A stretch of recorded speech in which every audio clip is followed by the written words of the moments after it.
This Week in East Brunswick kicked off the beginning of Youth Art Month across the nation.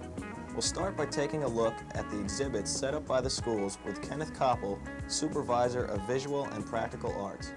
We'll also see an exhibit and get a history lesson from the 5th graders at Frost School as they show us their projects done for Women's History Week.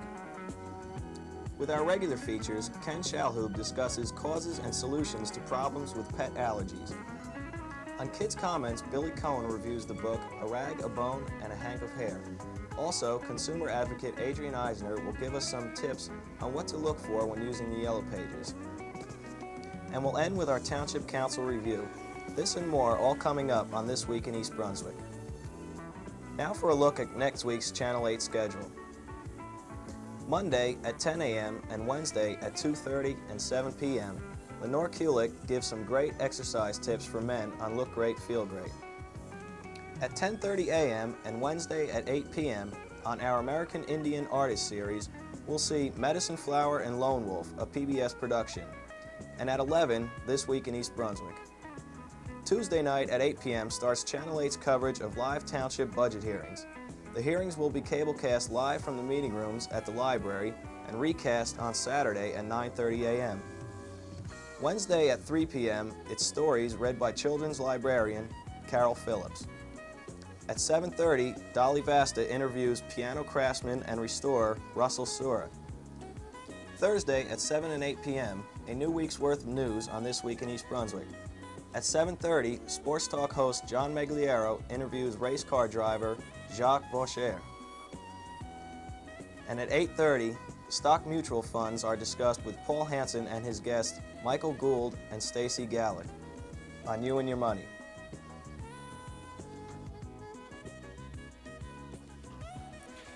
Hello, I'm Kenneth Koppell, Supervisor of Visual and Practical Arts for the East Brunswick Schools. March is Youth Art Month, and during the month of March, throughout the United States, communities are celebrating the products of our youth in the art classes. In East Brunswick, we are going to be looking at work here at the high school. Right now, I'm standing in front of the auditorium foyer, which we use as an art gallery. And as part of Youth Art Month, we have a variety of work that has been completed by students here at East Brunswick High School. At the same time, in East Brunswick, we have an extensive display of artwork from students in grades kindergarten through 12th grade. That's at the East Brunswick Library. That show will be up from March 1st through the month of March. We're going to be looking around now at the variety of work here at the high school and look at the work that the students have completed as part of the show. East Brunswick High School has many courses, half-year courses in art.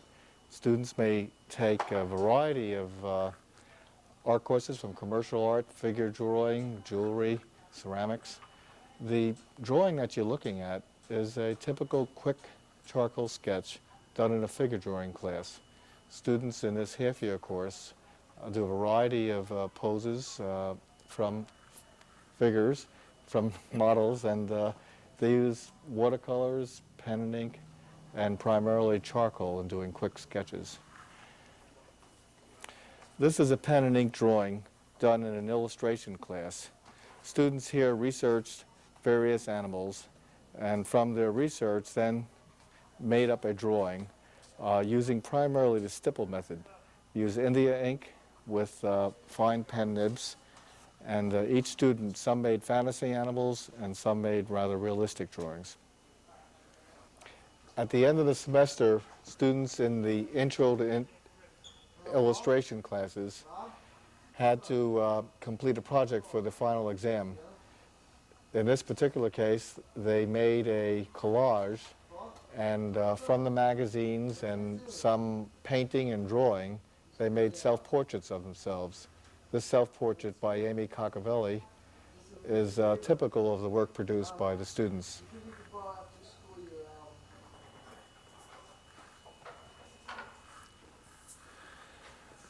We're looking at jewelry neck pieces.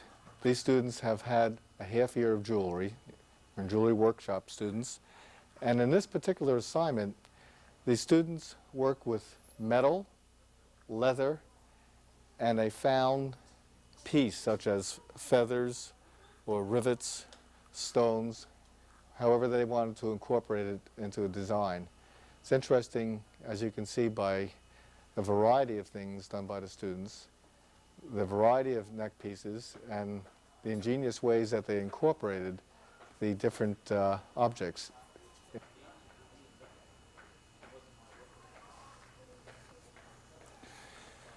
Commercial art classes are a year long. We have Commercial Art 1, Commercial Art 2, and Commercial Art 3. The projects that we do in commercial art are practical. In this particular case, we see posters designed by students for the Armory Show, which took place a few weeks ago in the Morristown Armory. We also did posters, Dance Is, for the Phys Ed and Dance Association in New Jersey. So you can see that the students are not only working on most of the projects used in the community and in the state through associations, through designing posters for our art shows and other campaigns. Airbrush is one of the most popular courses offered at East Brunswick High School. It's also a very important process that's used in the commercial art field. You can see a variety of airbrush examples here that the students made in this half-year course. I'd like to remind you again that the library, East Brunswick Library, has a much greater variety of artwork done by the children in East Brunswick from grades kindergarten through 12th grade. We encourage you to see this show, and I'm quite sure that you'll enjoy the products of the children from East Brunswick. Now let's take a quick look at that art display at the East Brunswick Library. The display runs through the end of March.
The lobby at Frost School this week features an exhibit honoring American women from all walks of life.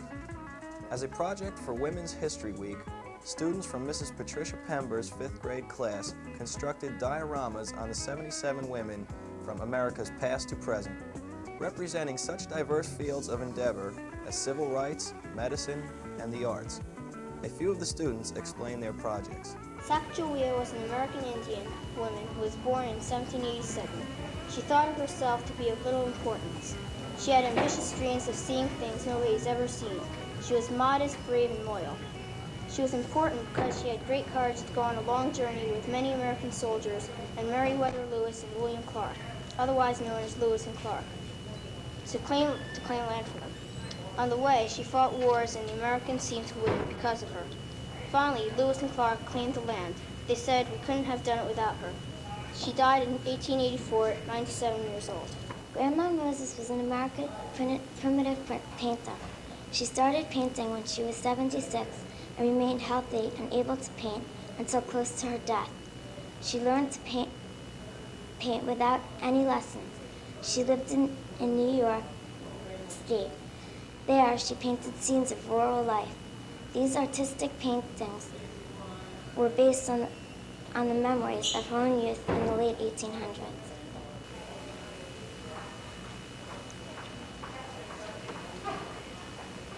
Harry Beecher Stowe. Harry Beecher Stowe was born in Connecticut. Her father was a minister.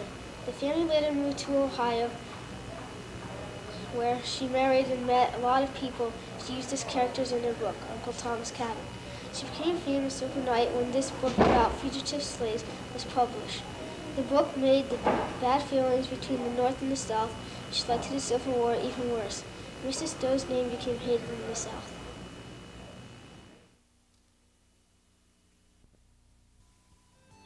I know who you are. You're Louise from Sesame Street. Yes, and who are you? We're Daisy Girl Scouts. These are the newest Girl Scouts, Daisy Girl Scouts. They make things and go places and have lots of fun. If you're 5 years old or in kindergarten, you could be a Daisy Girl Scout too. Why don't you ask your mom and dad to call the Girl Scouts in your town? The number's in the phone book. You'll love being a Daisy Girl Scout. Hi, I'm Ken Shalhoub. Allergies to Pets, Science News Volume 125. You know, 60% of U.S. families own pets, and 20% show allergies to those pets.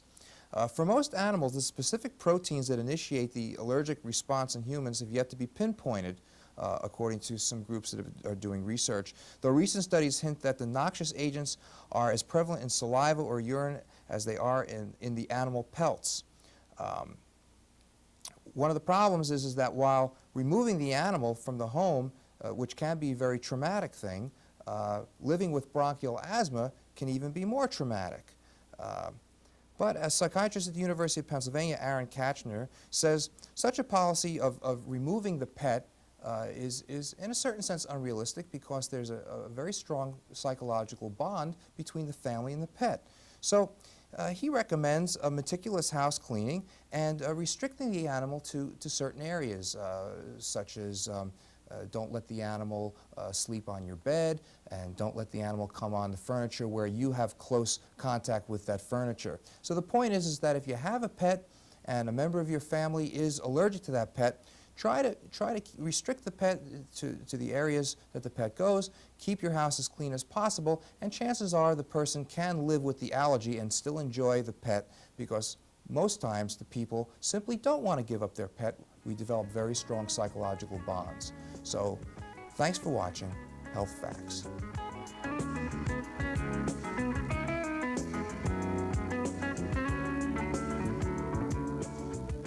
Hi, my name is Billy Cohen. The book A Rag, a Bone, and a Hank of Hair was reviewed by James Minchowski. A reborn is a person made from parts of dead people. Bryn, the boy of the future, was sent by some scientists to live with the reborns. As part of an experiment, Bryn and the reborns were stuck inside a rebuilt room that looked like London during World War II. Bombs were exploding outside, and Bryn was afraid of violence inside the room. Will scientists allow Bryn to survive when he begins to question their actions? This book was very exciting toward the end because of the intense feeling of being scared. 5th and 6th graders will enjoy this book.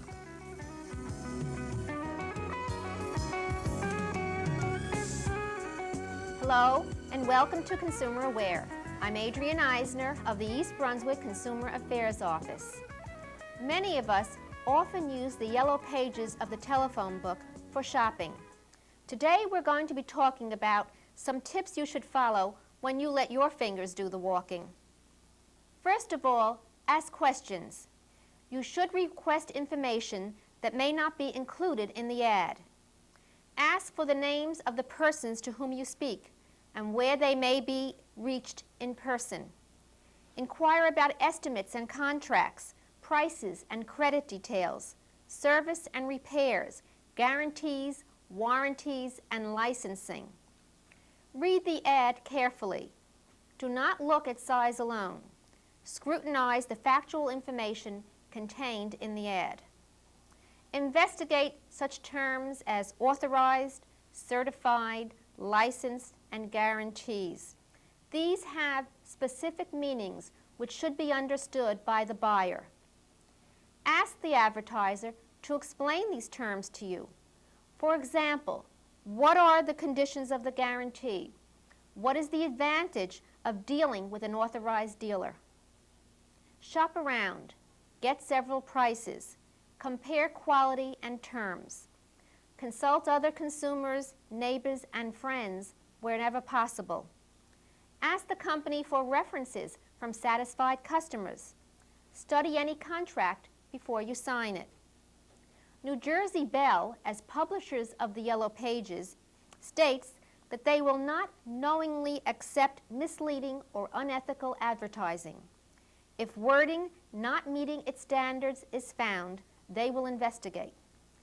If you discover any misleading or unethical statements in Yellow Page advertising, you can call New Jersey Bell's Consumer Hotline, toll-free, at 1-800-624-0657. That's 1-800-624-0657. A form will be sent to you requesting the facts surrounding your complaint. Complaints regarding the quality of an advertiser's service or product should be filed as usual with the East Brunswick Consumer Affairs Office. Call us if you need more information. Our telephone number is 390-6954. Our office is in the Municipal Building. We're there Monday through Friday, 9 a.m. until 5 p.m. Thank you for joining me on Consumer Aware. Please join us again next week. At Monday's Township Council meeting, a full courtroom listened to discussions on a wide variety of topics: the widening of Ryder's Lane and Cranbury Road, the newly appointed Historic District Task Force, and a proposed garbage burning plant in South River. Assistant County Engineer Bruce Connor spoke to the public first about the widening of Ryder's Lane between Route 1 and Tice's Lane. We at the county discussed with the municipalities of pursuing Ryder's Lane as a county-type project funded by the county, with some participation, if necessary, by the municipal government bodies. Concept presentation was presented to North Brunswick, Middletown, East Brunswick. East Brunswick came back to us with some concepts of their own, which we incorporated into a scope of work, which we put out to consulting firms. We split the project into two segments: US 1 to Sullivan Way, and Sullivan Way down to the recently completed Ryder's Lane Middletown Road intersection. Last fall, we hired two engineering firms to undertake their work. The preliminary phase of the work is due this month. The one consultant did deliver something to our office on Friday afternoon. The other consultant is about 2 weeks behind him. Roughly a month ago, we were down here at a public information session, specifically dealing with Ryder's Lane. The main part of the conversation was Ryder's Lane between US 1 and Tice's. The public at that meeting expressed concern on the concept that they had seen. The concept that we went under contract for was 4 lanes, a shoulder, and a center median. Some of the information came out at that meeting was a little bit erroneous because the public got the idea that the center divider was only going to be opened at Sullivan.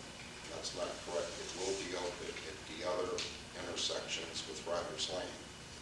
Above and beyond that, a lot of controversy and comment about the divider itself. We're currently still looking at that, of keeping it in, taking it out, moving it so the residents can have a frontage road rather than being on the through part of Ryder's Lane. Comments came up concerning the bridge across Weston's Mill Pond. I stated that, and I'll state it again. We need a new bridge there. The county did emergency work this past summer because it had to be done. The bridge has to be replaced. If we replace the bridge, it's in accordance with current design criteria, which takes full maximum loads allowed by the state of New Jersey. That's the only way we can spend the public money and design a bridge. You can't design a bridge, you can't carry the loads. Connor also explained a proposal to widen the entire length of Cranbury Road, which the county master plan recognizes as a major area roadway because it connects several communities. We currently have plans in the office for the Cranbury Road from Dunham's Corner down to Ryder's Bruce Lane intersection. What we've been working on was a four-lane concept with the shoulder. Right now, we're in an indefinite hold on that because of some concerns in the township. When will Cranbury Road continue to keep going further south? A lot of it will be done as development comes in and supported by the development themselves. We'll pick up additional property. Developers are required to do certain types of improvements. Gaps that are left, then we'll eventually have to come back and fill in. The council will be reviewing the county's proposal to decide whether to endorse the road widenings, which could take up to a year and a half to complete. The controversy surrounding the Riders Lane realignment continued with residents of both Ruse Lane and Carriage Square expressing differing concerns. Later, Mayor Fox appointed a task force to study the historic district ordinances and offer solutions. 7 EB homeowners were selected for the job: Betty Galagansky, Bill Greenwald, Kellamar Kellerman, Suzanne Kelly, William Long, John Runyon, and John Uhas. Their preliminary findings are due in 10 weeks. Also at the meeting, Stan Fisher, co-chairman of Irate, along with other members of that group, asked the council to deliver a packet of information on garbage-burning incinerators to town council in South River. Fisher explained why. As we speak, 2 councilmen and the mayor of South River are publicly undecided on the merits of an incinerator in their town. Signoresco tells them that East Brunswick opposition is based on jealousy. East Brunswick had the chance to have the incinerator rejected. Now East Brunswick is fighting it because we want the rateable for ourselves. In East Brunswick, there are a handful of people who agree with this philosophy. As long as it's coming, why not have the rateable here? Is what they say. And the they in East Brunswick include, of course, the Herbert brothers and Signoresco. This attitude fuels a suspicion in South River that East Brunswick might change its mind and try to get the incinerator sited here. It could be what it takes to get the councilman and mayor of South River off the fence and become pro-incinerator. What do we do to combat the rumors? For starters, again remind the mayor and council of South River that the mayor and council of East Brunswick are unanimously opposed to an incinerator in our town, their town, and anywhere else in this region. Tell them that rumors to the contrary, you have not forgotten that 80% of the people voted no to an incinerator. Secondly, but just as important, is getting our freeholders to read this report. We believe that if we sent it to them, it would become that much more garbage at Edgeboro. If you send it, maybe they'll look at it. That's all for this week. Thanks for watching.